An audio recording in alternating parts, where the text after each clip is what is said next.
La mémoire, c'est toute une histoire, et puis une fois qu'on a vu un petit peu celle des cartes graphiques, pourquoi pas se lancer directement dans celle des SSD pour voir ce qui cloche un petit peu en ce moment. Je vous propose qu'on attaque ça tout de suite après l'intro, c'est parti.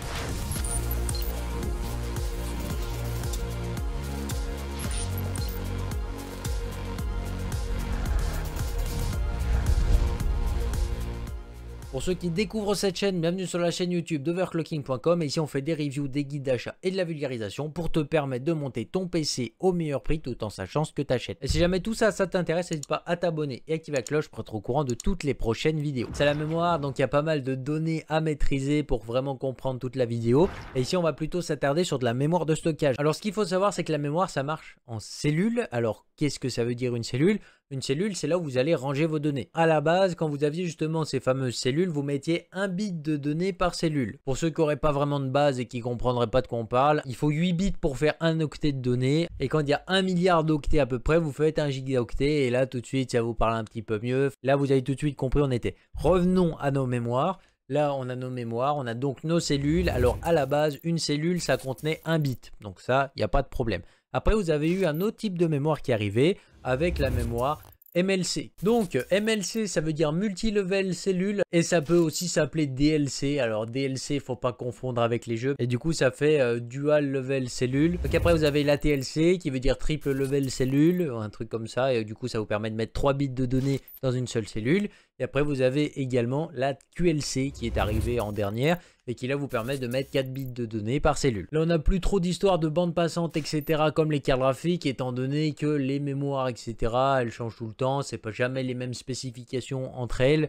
Et d'un SSD à l'autre, ça change, donc on n'a pas vraiment de normes ici pour les mémoires. Nous, tout ce qui nous intéresse, c'est vraiment cette histoire de bits par cellule. Là, vous vous dites, c'est bien, on peut mettre plus de bits par cellule. Qu'est-ce que ça veut dire? Et là, c'est plutôt simple à comprendre. Ça veut dire que quand on passe, par exemple, de la première mémoire où on avait 1 bit par cellule et qu'on passe de la mémoire où on a 3 bits par cellule avec la TLC, on a 3 fois plus de données qui peuvent être stockées dans la même puce mémoire. Et là, vous devez vous dire, mais comment on fait ce genre de tour de magie? C'est vraiment incroyable. Comment on peut mettre 3 fois plus de données dans le même espace? C'est juste magique. Faudrait que j'ai le même truc pour ranger chez moi. Et là, faut vous douter quand même que si jamais on arrive à faire ça, ça veut dire que derrière, il y a une contrepartie, tu vois.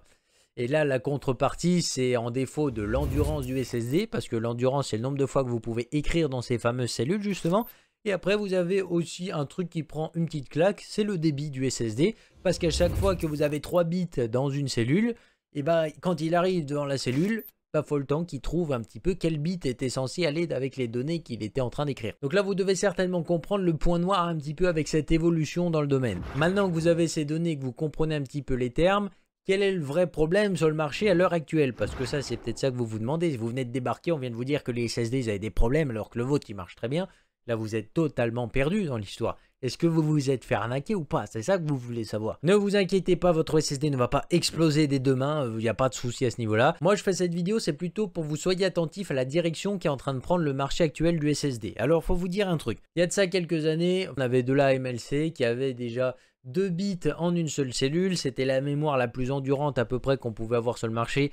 Après justement la mémoire originelle, on va l'appeler comme ça, où il y avait un seul bit par cellule, et du coup ça permettait d'avoir une endurance qui était pas trop mal, des débits plutôt corrects, et puis au moins on avait des SSD performants.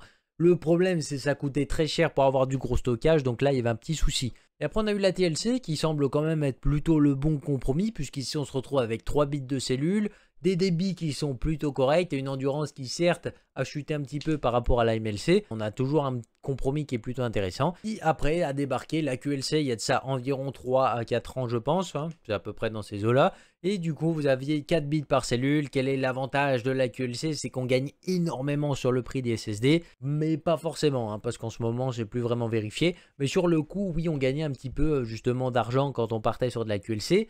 Mais quels sont les désavantages? Là du coup l'endurance sur les SSD en QLC, elle a plutôt chuté quoi. Là on te garantit plus grand chose avec la QLC.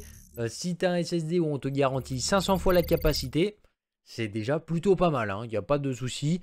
Quand on dit 500 fois la capacité, c'est-à-dire que si par exemple vous avez un SSD de 1 Tera, il pourra écrire dans sa vie théoriquement 500 Tera. Basiquement, c'est ce que la marque elle essaie de promettre en termes de longévité. Ça ne veut pas dire que c'est le cas, hein, parce que basiquement les garanties elles vont beaucoup moins loin que cette limite qui est donnée par le constructeur. Parce qu'il ne faut pas prendre trop de risques non plus, hein. Faut pas pousser mamie dans les orties. Faut pas non plus qu'on risque de perdre de l'argent dans l'histoire. Et du coup, cette QLC a fait quand même plutôt bien chuter l'endurance et ça se voit directement par rapport à l'endurance qu'on t'annonce. Tu vois, quand les constructeurs ils commencent à pas se mouiller, c'est que tu sens qu'il y a une petite histoire derrière, quoi. Et après, bah forcément, tu as eu les débits qui ont aussi pas mal chuté. Parce que quand tu vois la différence de débit entre un SSD qui tourne sur QLC et un des SSD qui tourne en TLC, que ce soit du 3.0, 4.0 ou bientôt 5.0, tu vois qu'entre les deux, il y a facilement 20% d'écart dans les débits, quoi. Et des fois, c'est peut-être même un peu plus.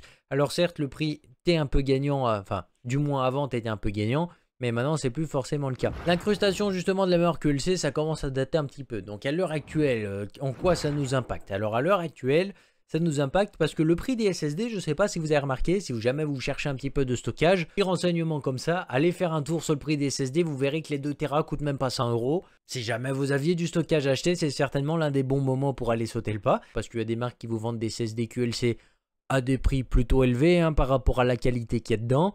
Moi, je vise pas comme ça, mais c'est pas forcément une fleur qui vous font là de vous vendre un SSD de 2 Tera QLC à 110 €, tu vois. Alors qu'à côté, tu as les Lexar NM790 en TLC à moins de 100 balles bientôt. Moi, je suis pas là pour dénoncer. Donc, on a toujours cette QLC qui est censée avoir comme avantage d'être moins cher, qui cette fois-ci est plus cher que les SSD qui se vendent autour des 100 € en TLC, tu vois. Donc, ils ont une meilleure mémoire, des meilleurs débits, une meilleure endurance et un prix plus intéressant. Donc, qu'est-ce que fait la QLC sur le marché à l'heure actuelle? Je ne sais pas. Là, on est dans un moment où la QLC n'a plus aucun intérêt à l'heure actuelle. Et puis, en plus de ça, si c'était la seule anguille qu'on peut mettre dans le marché, ça serait pas mal. Admettons que, par exemple, on avait la MLC qui voulait dire multi-level cellule, tu vois. Multi, ça veut pas dire 2. Donc, à l'époque, ça voulait dire 2 bits dans une seule cellule. Mais à l'heure actuelle, il n'y a plus de mémoire avec 2 bits dans une seule cellule. Donc qu'est-ce qu'on fait? On transforme le terme MLC en MLC, qui veut dire toujours multi-level cellule, donc toujours plusieurs bits dans une cellule.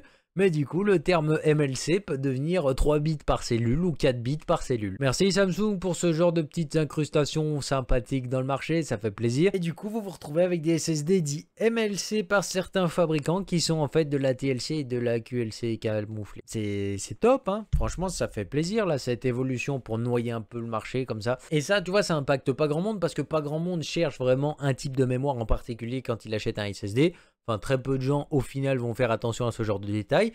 Et puis, bah, il y avait quand même certaines personnes qui restaient, par exemple, tout le temps chez Samsung avec le très haut de gamme parce qu'ils avaient quasiment tout le temps de la MLC. Parce que sur les versions Pro, bah, vous aviez de la MLC la plupart du temps. Et là, il y a de ça, je crois que c'est avec les 980 Pro. Ils ont introduit un type de mémoire MLC qui est en réalité de la TLC camouflée.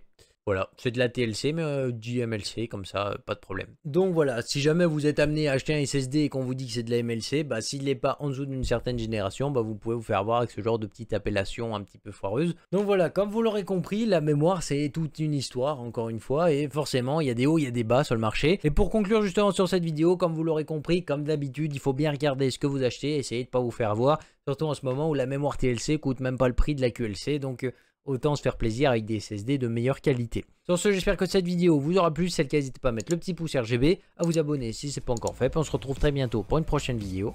Bye les gens.